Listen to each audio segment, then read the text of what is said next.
காலை வணக்கம். தினம் ஒரு திருக்குறள். அதிகாரம் 25, அருளுடைமை. குறள் 241.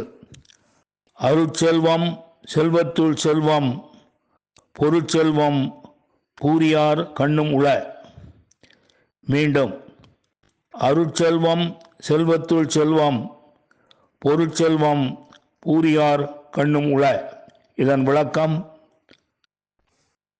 செல்வங்கள் பலவற்றுள்ளும் சிறந்தது அருட்செல்வமே ஆகும்.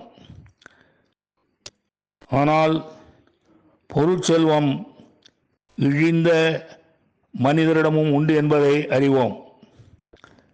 மீண்டும். செல்வங்கள் பலவற்றுள்ளும் சிறந்தது அருட்செல்வமே ஆகும்.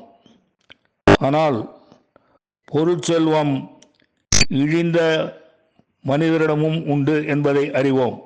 நன்றி, வணக்கம் கூறி உங்களிடமிருந்து விடைபெறுவது தேரெழுந்தூர் கோசகன் என்கிற டிவி நாராயணன், சென்னை.